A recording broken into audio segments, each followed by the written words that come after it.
I'm Pete Wright. And I'm Andy Nelson. Welcome to the next reel. When the movie ends, our conversation begins. Ex Machina is over. Isn't it strange to create something that hates you?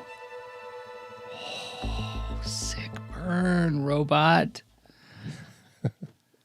All right, Ex Machina. Andy, we're continuing our series on the thinking machines. We started with Colossus, in which AI imposed order from deep in a mountain. And then we talked about Demon Seed, where AI imposed order inside of a body and made a baby that was covered in metal. And we talked about Her, where AI transcended the relationship, the status, marked relationship status as, what do you do? How do you mark it? Taken, married, not single? I don't know. And now, Ex Machina, we're talking about AI and its efforts to escape captivity with one of the weirdest tech bros in modern moviedom, in Oscar Isaac. Well done. But possibly not in the real world, I'm sure. Not in the real world, no. Tech bros are just pretty grounded. Pretty grounded. All right, where do you stand on this movie? It's a great movie. It's a really fascinating movie. Alex Garland is, we've talked about Alex Garland, I think only once on the entirety of our show, and that's when we did 28 Days Later ages ago as a part of our horror series. And then we did have an adjacent Civil War for the film board. Well, that's what I was going to say. On the film board, that you talked about the Civil War, and that's it. So very few projects that involve Garland, but I've seen a lot. I think most of what Garland has done as far as writer for sure, and then writer-director as well. And I think he's a very fascinating filmmaker. And especially now that he's directing scripts that he writes, I think, starting with this one, I feel like he already had a handle on how to kind of craft a solid story and then put him behind the camera, and he's given the chance to really do it himself. And I think he proves that he's fully capable here. And I think really between this and some of his other films, I think he's one of the most important voices working in sci-fi. Like thinking person's sci-fi right now. And this was a pretty seminal thing for him, just in his career. It just felt like it came at the right place. It came at the right time. It came with the right people to pull together a movie that is both sort of horrific and a real thinker. It is a thoughtful sort of chamber piece on this topic, and it has done nothing but age well on this watch. Nothing but age well. Yeah, no, and I think it's helpful that the effects are so top notch as far as what they created, because I think it creates a world that you can just completely buy into. Yeah, for sure. Okay, this is in terms of this movie, I feel like it is such an interesting position for the AI itself. And Garland has talked about Ava, the AI creation, as being the protagonist of the film, that everyone else just sort of orbits around her, even though she doesn't spend as much time on screen, certainly as Caleb. We do have this sense that Ava is the character we need to watch. And this is the first film in the series where you could make the argument that the AI perspective is the morally correct one, right? Like Ava has been created by weird, mad tech bro scientist without consent, imprisoned and tested and tested and tested, and designed to be exploited, right? Like by the end of the movie, her ultimate escape is an escape of justice, in, depending on your perspective, I guess, on the film. And I think that makes this one a really interesting entry into our Thinking Machines canon. We haven't really had to talk about that yet. Well, and it's interesting, and I don't know if I completely buy Garland's view that she's the protagonist of the film. I think my hunch in the way that he is saying that is that she's the character that we end up kind of feeling for by the time we get to the end of the story. as opposed to like an actual protagonist. I would still say Caleb is probably our protagonist, the one who comes here to as in the role of examiner, and then realizes too late that he is being examined, and he has fallen and become part of this system and this trap that essentially Nathan has created for him, using Ava as a tool. And I think so much of it boils down to the fact that this is an interesting example of what you do when you create AI. And Nathan is this tech bro who kind of looks at himself as, I mean, it seems like a god figure, the way that he's just kind of creating these AI fembots that he has walking around his place. And yeah, he has created a consciousness in them, but he has kind of forgotten that you need to include a moral code. You need to include a sense of morality, because without that, you end up in situations like this where, I mean, arguably, Ava isn't doing anything wrong. She's not acting malicious or anything as we get to the end of the film. And, you know, spoilers for people who haven't watched this. This is going to be one we're probably going to be spoiling it right away.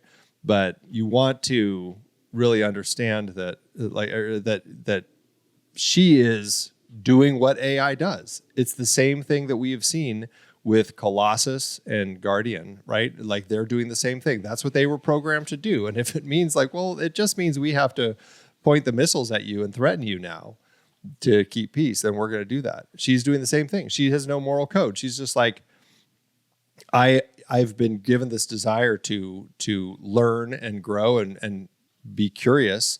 I need to pursue that. This is as you said, that paperclip example where she is now leaving the factory off to continue her job. It's so interesting because I think you're right, and also, you know, I go back to the just exit of Ava, right? Isn't like, would we behave any differently if a human being was trapped and exploited over and over and over again and tested in a cage and had the opportunity to escape? Would we have acted any differently? Is the emergent behavior that Garland has imbued Ava with any different than we would expect a human being to do? Well, I think it boils down to the act of creation. And again, this speaks to what Caleb or how Nathan designs Ava, and then doesn't really pay attention to any potential repercussions with that. Because when you're creating something, by nature, it is going to want to preserve itself. That's kind of the end goal of a life that has been created. I am now alive. I want to make sure I stay that way. Whether Nathan intends that or not, like, she doesn't know. She's just going to be broken down and reused as parts in the next iteration of the AI. And so, yeah, I think absolutely she wants to leave. She wants to get out of here, you know, and I think that's a completely fair way of looking at it, where it's like, yeah, she should, as somebody who is now has this consciousness, is trapped, has an opportunity and leaves. But I just think there's more to her leaving. I don't think it's an act of desperation that she's getting out. You know, it's an opportunity that has been presented by Kyoko to, hey, you know, we can put this together so that we can leave and explore outside. It goes to that example that Caleb told Ava about the, I can't remember what the robot was, but who only ever lived in a black and white world, but had descriptions of color and the idea of, like, once it actually was in a place where it saw color and had a totally different understanding. And so I think that's kind of where Ava is. She has understandings of nature and the world around her, but she's never seen it. Yeah. Yeah. I mean, I think I think what we're getting at is the whole concept of emergence and emergent behavior. And I think that's really important to keep in the back of our minds for this movie, maybe even more than some of the others, right? We refer to it as they'd been programmed with the desire to learn, but really, I think boiling it down even further, it is every lesson begets another lesson to be learned. And we, feeble humans who have only the power to create the first step, cannot predict the second step taken without us, without our agency. And Ava is the culmination of many bazillions of steps that have been taken since the first one. And we cannot predict the behavior that she will undertake. And we are putting her under threat. And I think that's the sort of background of the story. And I think it's why Garland comes back to watching her as, I'll call her emotional protagonist or spiritual protagonist, because she ends up being an agent of change for everybody. We get to see what she has been stewing on, and on seeing the end as they, I think it would be mistaken to call it an uprising in the lodge, but as they execute their exit, we get to see that, in fact, their emergence has allowed them to do things that maybe they would never have thought to do, would never have been programmed to do, certainly, but because of the circumstance of the way they were nurtured, they emerged beyond their nature. Do you hear what I'm doing here? And they actually created something new in themselves. And that is about as human an argument as I can think of. It's interesting. Would you, based on we have this whole element of the reason that Nathan brought Caleb here was to perform tests on Ava and see how well, arguably, the premise. The right. premise is that he's brought Caleb here to do tests like this Turing test on Ava and try to get a sense of if she really is effective AI, or if she still is not quite at that point where you could call it an actual artificial intelligence. Aside from the rest of the plot we learn later, where does Kyoko fit in that for you? Clearly, Nathan, he designed Kyoko to not even understand English so that he can talk around her and she can't absorb anything. But she does understand emotion. She understands a lot more than I think he even intends. Do you feel it was a mistake on his part to have not done better tests on Kyoko? Because it really, the way that I saw this film is like, she reads the room and acts first before anyone else does. Like, she's really aware of her surroundings. That reads to me just as much as the emergent behavior argument as we get with Ava, right? He made the mistake, rooted in ego, to think that he made this thing that was programmed to do one thing, and when that use was exhausted, that he could repurpose her and have her just be a servant around the house and a dance buddy, I guess. And more, right. Yeah. and ignoring the emergent part, ignoring the fact that what he did program her to do was to actually observe and learn, even if she can't technically speak English.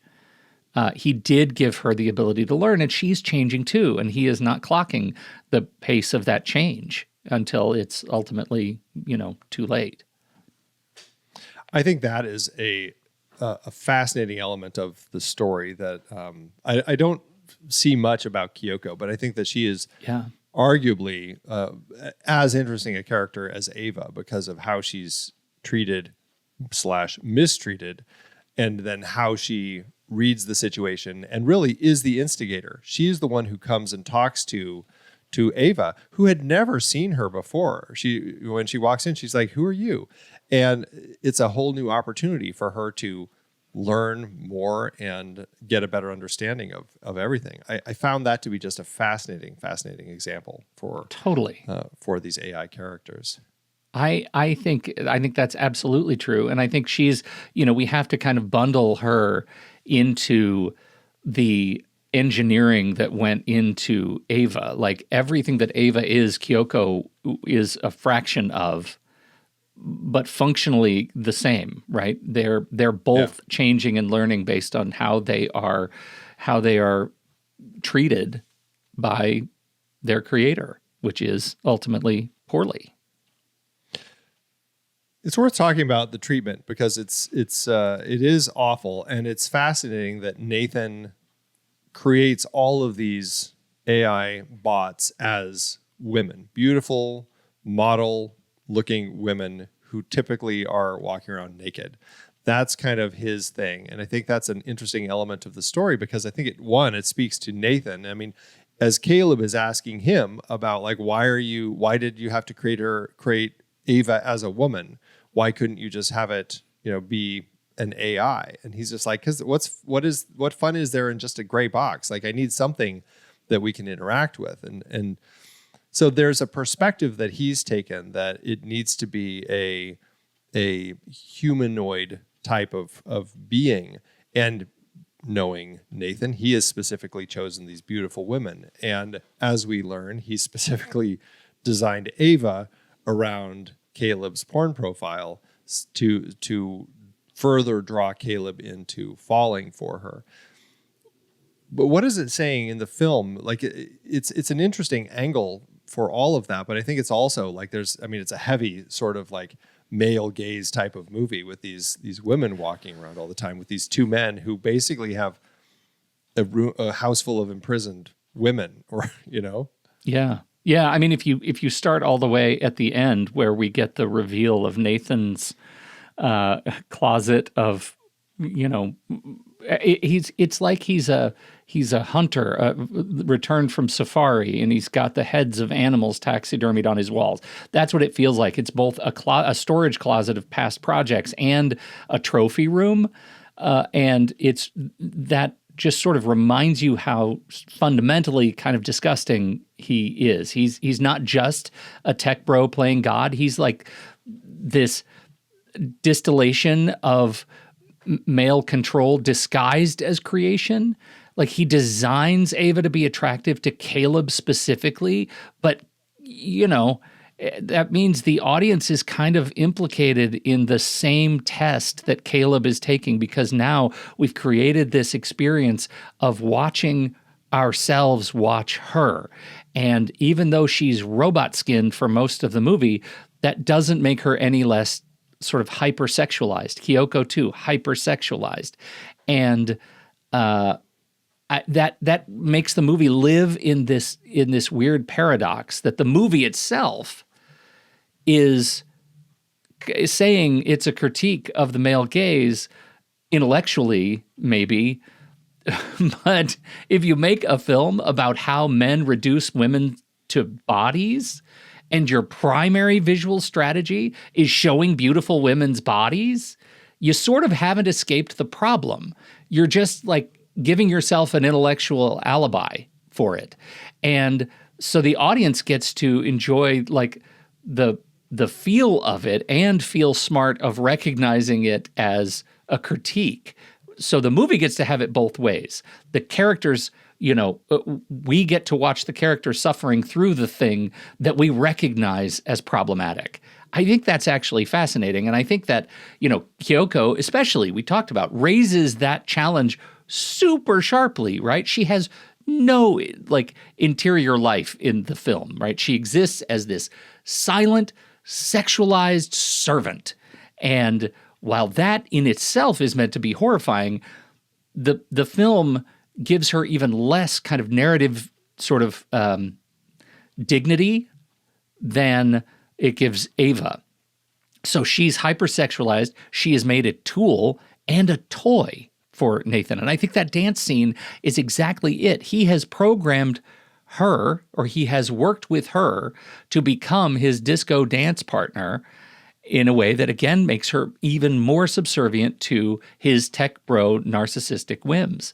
I think think the movie is dancing on this very, very fine line of what it's saying about reducing our AI endeavors to sexual identity. And it, to my eye, it gets it both ways. But am I complicit? Of course. Of course I am complicit just watching the movie. Well, and that always is a challenge. And I think that's, smart filmmakers, work to make you recognize that you are complicit and you're just as perhaps guilty as these characters are. But it always does make you wonder, like, okay, say Ava DuVernay or somebody shot this film, like what would the female gaze angle of the story be? How would it look different? And I mean, this is an argument that people are always bringing up in these sorts of situations with films. It's like, well, okay, is there a way to tell this story in a similar way where it's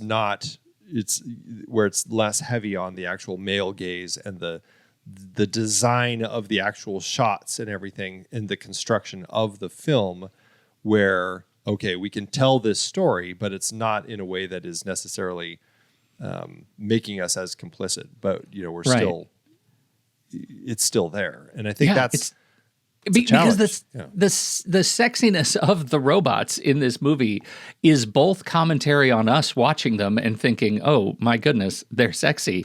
It's also a commentary on tech bro culture and the fact that Oscar Isaac's character, Nathan, is the reflection of the people who make these things.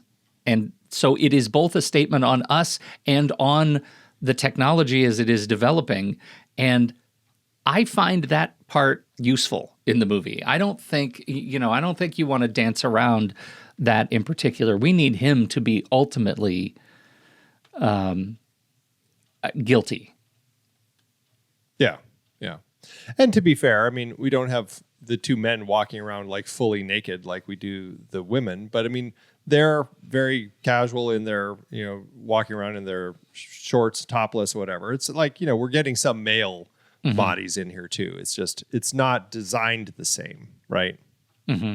I think that's sure. the interesting angle. This is not Magic Mike, which is... It's not Magic Mike. Yeah. No, right. No. If Magic Mike were a robot, then we would have this movie with the female gaze. Yes, indeed. What? Okay. Yeah. So... wait, hold on. Let's see. Yeah. All right, we're going to take a quick break. But first, you can find the show on YouTube, and you can join us live when we record. We'll even take your questions in the post-show chit-chat. And members get the replay and the extended cut. Subscribe to The Next Reel on YouTube. The link to this episode is in the show notes. We'll be right back. Okay. How'd you like... Can we just first talk about the location of the exterior? Yeah. Well, in context of the story, I think it's brilliant because it feels like this raw nature. And I think, this is a person who's creating nature. And so to have a place that feels so primordial, really, with these big forests surrounding the place, these waterfalls and these mountains, these glaciers, like everything feels so raw and fresh. And I think in the scope of the story, where the only way you can look at pretty much any of this is through all of these windows in the house, there's always a separation. I mean, they do go on hikes and they walk out in nature periodically, so we are seeing it, but it's a stunning location, and just the design of it fits so beautifully into kind of the intention of the space that we're meant to see this as far as like this Tech Bros, research lab. So, Andy, the location in real life is a hotel called the Juvet Landskap Hotel. And you can go to juvet.com and you can book your nights there.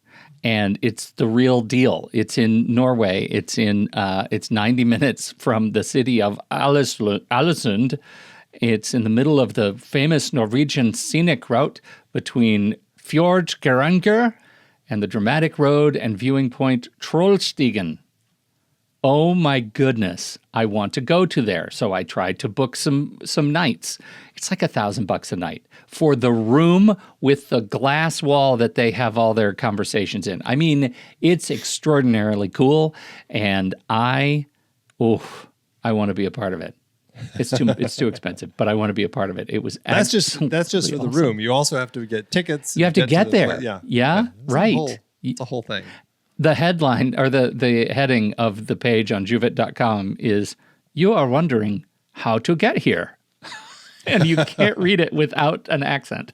I know that's offensive, and I'm sorry, but I love it so much. I am deeply jealous. I would like to go to there. Yes.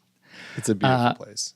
Production design was gorgeous, and it leads to, I think, some of the coolest camera that we've had as this series matures alongside us. I think it is just gorgeous. There's so much glass, so much shooting through glass. I love the layers upon layers of sort of shells that are like a maze for mice in an experiment, and somehow they make it just look incredibly easy. And I know, I mean, just given the visual effects budget on this thing and what they had to do on such a meager budget to create Ava, they can't have done too much just practical wall building, walls of glass. Like, I think they shot a lot of this practically. They did. They shot a ton of it practically, and even with Vikander and her, partially see-through body and stuff, they had her wearing an outfit that they would digitally, it largely was still kind of the mesh kind of pattern, and then they just designed the see-through elements of it. And so there were still, a lot of it was actually shot in person. And so it's one of those things. You get a smart effects team and you work with them ahead of time to figure out the right way to shoot it on a low budget, and you can figure it out. We've seen this a few times. It's always impressive. Like this, what was the Gareth Evans, the creator? So great work on that one. And then of course Godzilla -1. And so when you have the right team, you can accomplish incredible things, and they do here. It's really astonishing what they put together. Truly. I think the look of it, the effects, certainly making her a believable mesh character walking and talking, never once takes me out of the movie. Feels totally elegant and integrated. The camera is outstanding at building tension. I wrote down sort of the cinematography of surveillance, right? This is one of those movies that gives you a feeling of being watched even when we're not in surveillance camera mode. Everything feels off angle, noir adjacent, threatening, and really gives me a feeling that I'm in the space with them. I think it's just really lovely. Well, and regarding the glass and the framing specifically, the glass structures everywhere provides connection without contact, visibility without access. Even in spaces, like you have scenes where Nathan and Caleb are talking in the same space, but we're shooting through panels of glass, and you have seams between the glass panels dividing the spaces that they're in. So even though they're in the same space, it's still getting shot in a way that separates them. And I just think that's really fascinating. And in the end, we also find that glass in this particular case is something you can see through, but you cannot break through, which is a bummer for poor Caleb. It is ultimately a bummer, as you say. Yeah. What do you think, sticking with kind of the look and stuff for a second with camera, at the very beginning of the film, one, just as an aside, I love how streamlined Garland's script is to get us out of the office and onto the trip. Like, it happens so fast with minimal work. But at that particular point, we have moments where you're seeing like some, I don't know if it's like weird image pixelation or little kind of color flashes, almost like you're looking through some filter, and like this image fragmentation around Caleb. And it happens again later when he's looking at himself. I think it's when he's looking at himself in the mirror before he cuts into his arm, where like you're seeing like this digital artifacts on the actual screen that we're watching. Like, how does that play for you? Does it make it feel like we're artificially, is it a reminder that we're looking at an artificial creation of actual humans as well? That's a good question. I have not thought of it. My first thought was, is it supposed to give us some doubt that even Caleb is real? And that's obviously, he cuts into his arm and we see he's fine. Well, he's real. Is he he's fine? Real. He's not fine. You're right. And that feels like maybe one of those sort of open threads.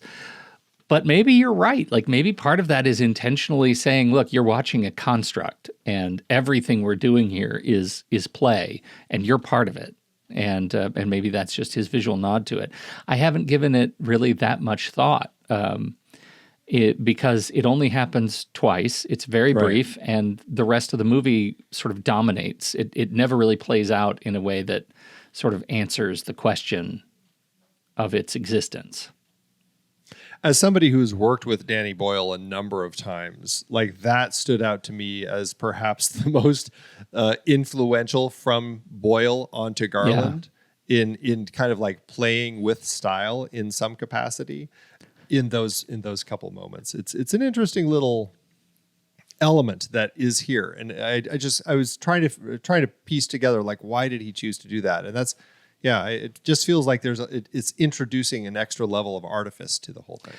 Yeah, you get a real sort of through the looking glass kind of a vibe. Like this is telling us that Caleb is deeply outmaneuvered as he enters this world. Like he thought he was ready, and he's not. It's the moment he realizes he's practically the subject of the test. And is here under false purposes. Yeah. How does that end up playing for you, that moment, that when he learns all of that? Well, I don't know. I'm nervous about you asking the question the way you are because it makes me think that you didn't have a good experience with it. But I really did. I really like it because, they ask... The premise of the film sets up the Turing test, and everybody acknowledges we're kind of beyond the Turing test. We're going to tell you that you're looking at a robot. You're going to see it's a robot. You're going to see you're going to know you're talking to an AI, and you're still going to believe that you're talking to a human. Can your brain sort of outmaneuver your eyes? And it's not until later you realize that the test is the other way around, that it's actually, Ava testing to see if she can manipulate Caleb. And to me, I really like it because I feel like that's the argument that transcends what we know of other approaches to AI, which is, can we convince humans that AI are at the level of humanity and are reliable, and can we trust them? And we're going to put all of that behind us, and we're going to say overtly, we're going to teach AI to be beyond us, to weaponize our own emotions against us, our own innately human thing. We haven't figured out emotions for AI, so this movie sort of says, can we weaponize our own emotions against us? I think that is a transcendent argument, certainly in our Thinking Machine series. Well, it's interesting because there's a part of me that wonders, like, Gleeson or Caleb has that comparison. He mentions a lot of different things, and he talks about like the chess game. Like you can play chess, but the question isn't, can it play chess well? It's that, does it understand it's playing chess? Like, is that, and I guess the question is, does Caleb understand the game? And apparently he actually does understand the game better than Nathan thinks he does, because as it turns out, he kind of ends up turning the tables. Sorta. Right? I mean, ultimately, he might understand the game better than Nathan thinks he does, but he doesn't understand the game better than Ava.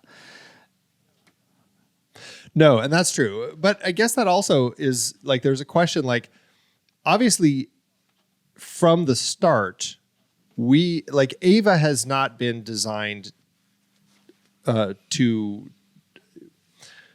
she's been designed to work through, to try to kind of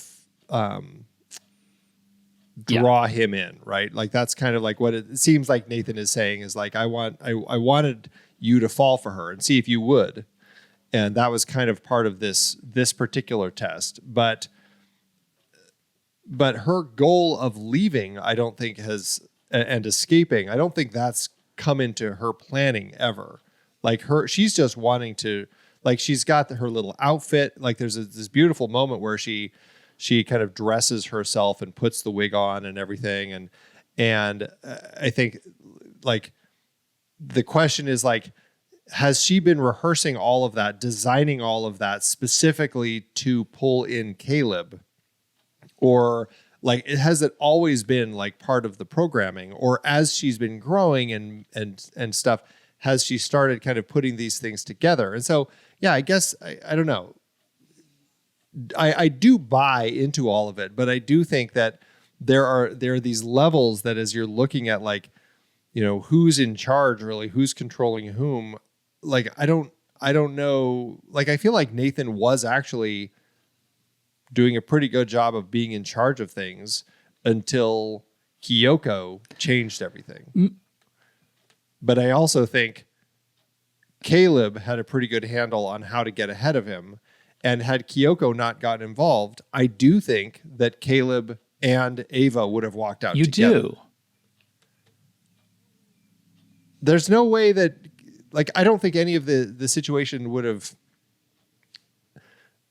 kept her from, like, I think, I don't know. Do you think she's maliciously leaving him behind? Like, why do you think I think that is the film's signature statement on the practicality of the machine. That Caleb was, that she was, her emergence, right? Her emergent behavior was opportunistic, that she maybe hadn't been specifically planning to use Caleb, but when she started talking to Caleb, she was testing Caleb. She was doing exactly as the test was devised and discovered that he was her opportunity to execute a plan. Now, some of that presumes that Kyoko and Ava are somehow in machine cahoots. That I actually think that that Ava was still ultimately in some sort of control, and I think the end, leaving Caleb behind, would always have happened because she doesn't need Caleb. Everything about her relationship with Caleb is a performance.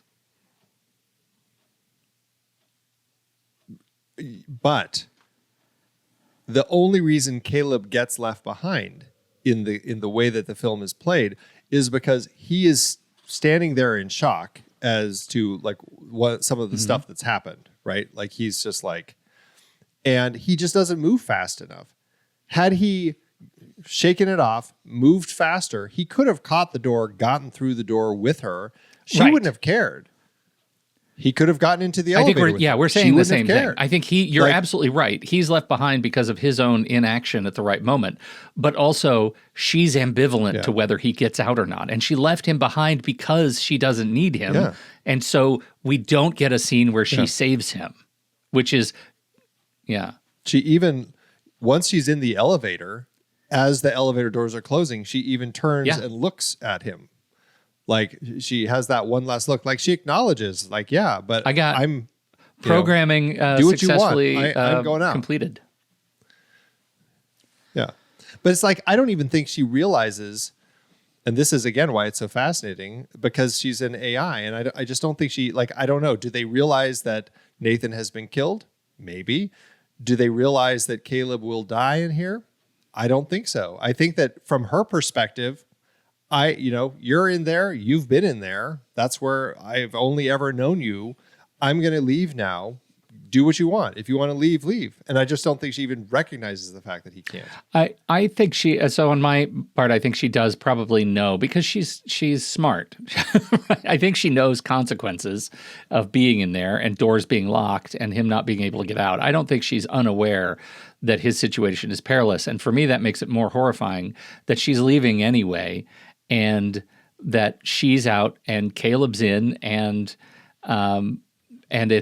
that's just the current state. That is the inevitable conclusion of every choice and every action that she's taken leading up to that point. And she doesn't care.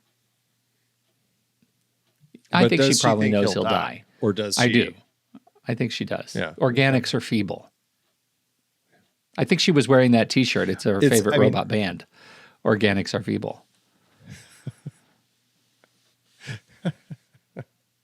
It's a fascinating conversation, and I think it speaks to this nature of these beings, and I guess that plays into the whole twist on the end, as far as Nathan thinking he's one-upping Caleb, but Caleb actually has one-upped Nathan, only to realize that Kyoko kind of one-upped everybody and gave Ava this pass to just kind of do everything herself and just say, all right, I'm going to go watch Intersections.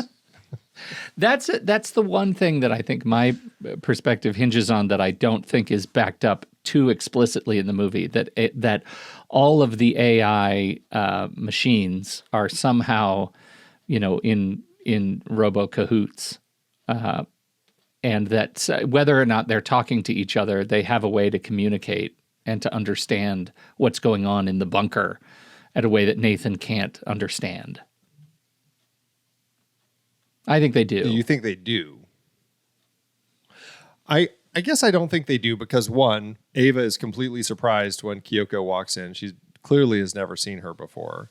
And when they actually interact, I mean, it's not English, but they're talking code, like they're whispering code at each other. And so I think they still need some element. But there is an element of her having control of the system. We already know that Ava has designed or has learned that she can control these power outages and cause these things to happen periodically.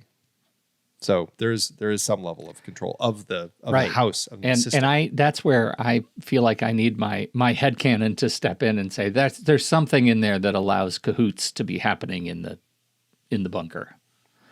I need cahoots.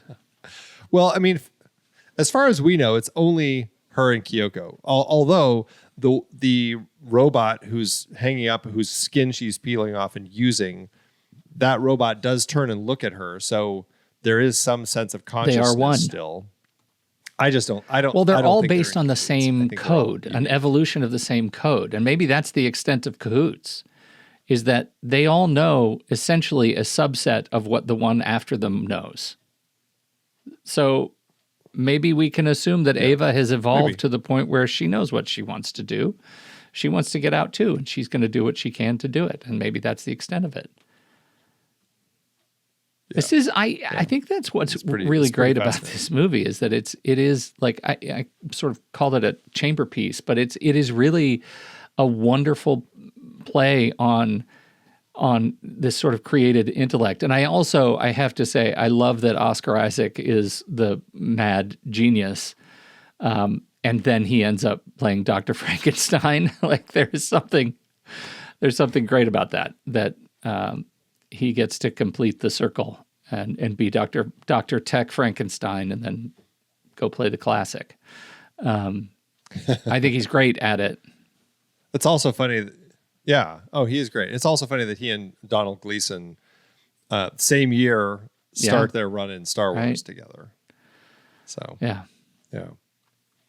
And I think this is Oscar's first of two movies he would do with Alex Garland. Right? He was in Annihilation. God, good. Yep. Yeah. What do you think of? I mean, Oscar Isaac is great. I think he does a great job of this. Loosely based his characterization on Bobby Fischer and Stanley Kubrick, I think is interesting. The Stanley Kubrick is where he got the beard from. How about Alicia Vikander?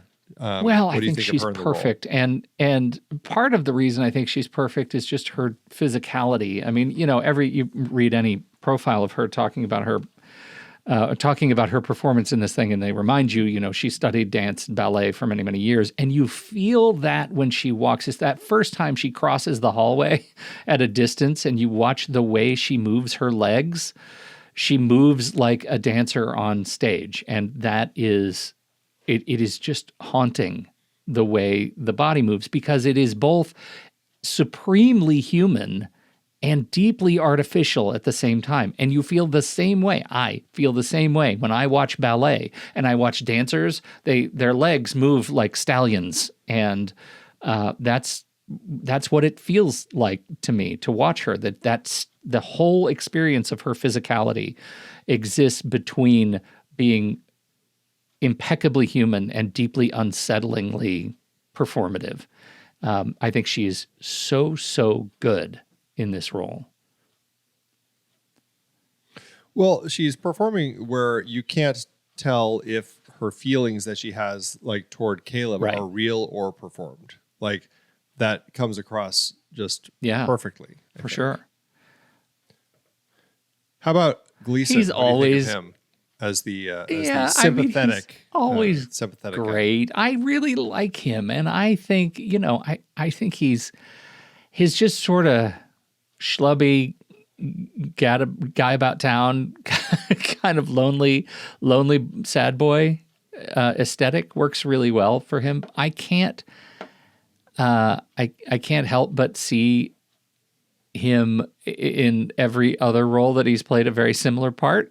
And so it's hard to say that he is uniquely charismatic in this performance when I actually think he's playing a part that he's very good at and could be, you know, swapped out to any number of great movies that he's done. Is this another trope of male characters that we're looking at here? The one who wants to be like the savior of the damsel I think in distress? he's the white knight.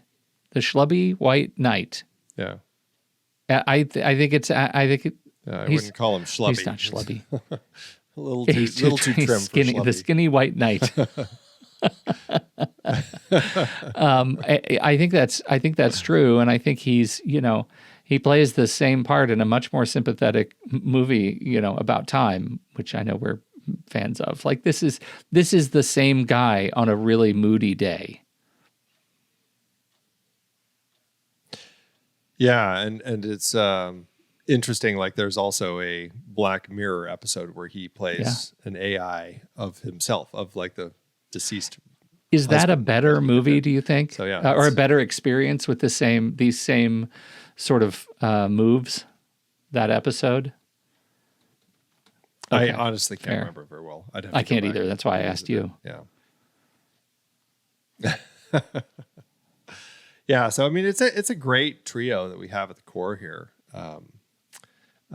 One thing that I didn't realize until I was reading about it is that Alex Garland pulled elements from The Tempest, and once I knew that, I'm like, oh, okay, sure, I can see that. Kind of the mad scientist on the island, the daughter who has never met anybody, and the person who comes, and I think that's interesting when you kind of look at the connections to that story, and then also even Forbidden Planet, taking into example a sci-fi version of that, and the danger of playing God. And I think it's nice to see. I mean, you look at stuff like Men, and it's clear Garland likes to pull from interesting backstories and elements to craft the stories he's telling, and I think that is definitely the case here with these examples. I think so too. I think you look at, especially look at something like the harder sci-fi, like the Annihilation adaptation and what he did with that, and you get, you know, similar sort of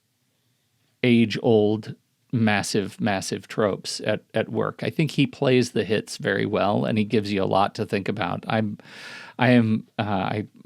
I'm like you. I'm a fan. I think I've seen everything he's done. The only thing I haven't seen is Devs, which everybody tells me is 100% up my alley. Watch that, man. I know, right? What's wrong with me? Yeah. I don't know, but you need to watch it. That's everybody now. You also telling me that I should watch it. Yeah. Exactly. All right.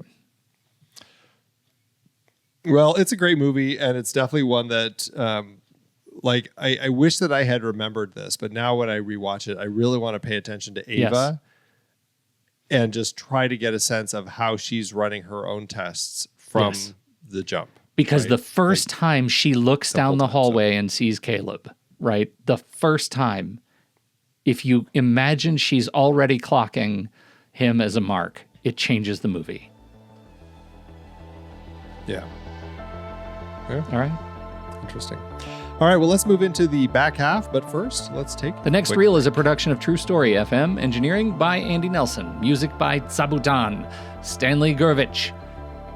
Yes, Stanley Gurvich, Oriel Novella, and Eli Catlin.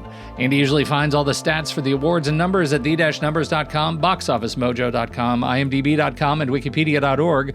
Find the show and the full archive at truestory.fm. You can follow us from there too and learn about membership. Check out our merch store at thenextreel.com/merch. And if your app allows ratings and reviews, please consider doing that for our show. All right, Andy, how to do it award season.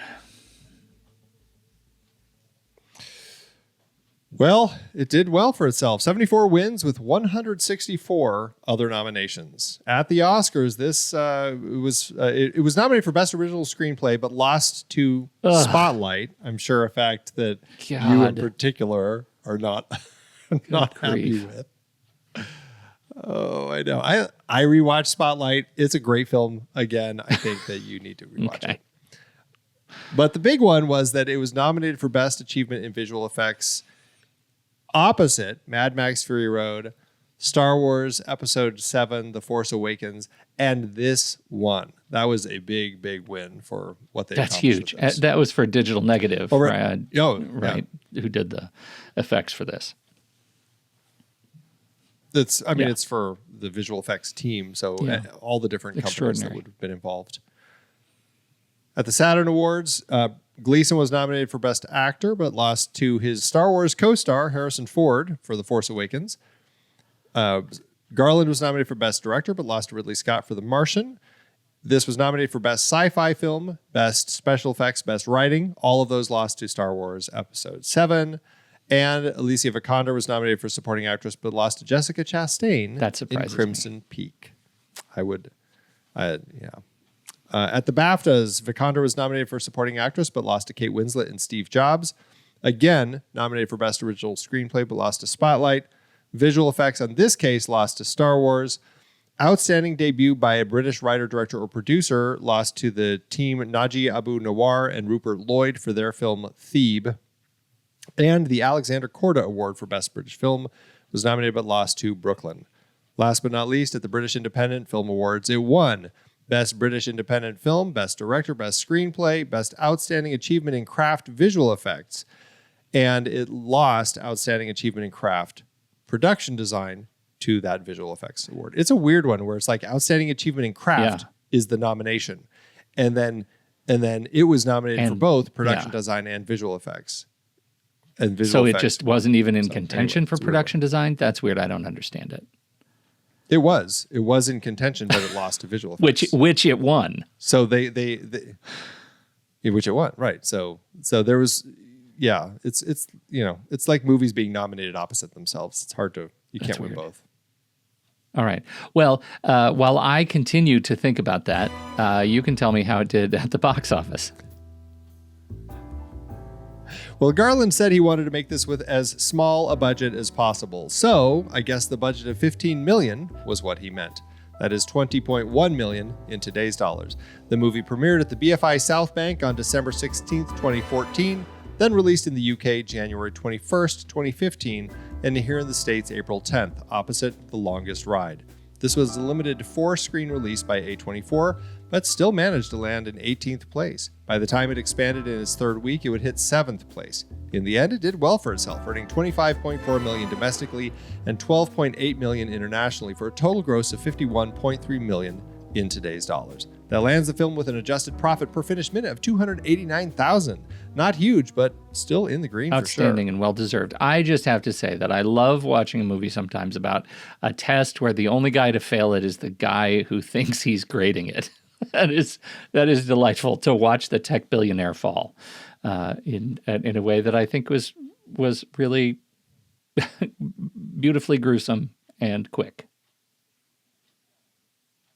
Yeah, it's an interesting one because this is really where we're seeing that for this particular series, it's about the maker as much as the machine, right? Like we're really kind of getting that perspective. And I think that's interesting. And this is a film that doesn't let you off the hook easily.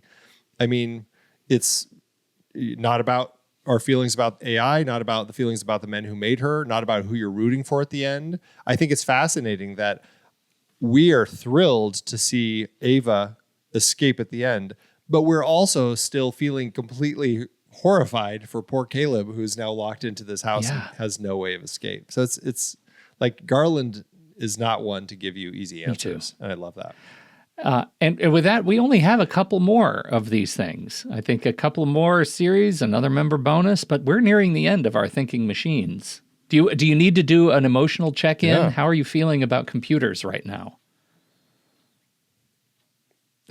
I still love them. Okay. I want AI to be my best friend. I would have fallen in love. Okay, I would have fallen for her. Damn it. Yes, it's true. Yeah. Totally. We're the worst, man. I tell you. All right, well, that is it for our conversation about Ex Machina. Next week, we continue the Thinking Machine series with Grant Sputore's 2019 film, I Am Mother, starring Clara Rugard as a girl raised from birth in a post-apocalyptic bunker by a robot voiced by Rose Byrne, with Hilary Swank as a mysterious stranger who arrives with news that upends everything. It's another small cast, single-location AI story, but this one flips the dynamic entirely. The AI isn't escaping, it's nurturing. Or so it seems.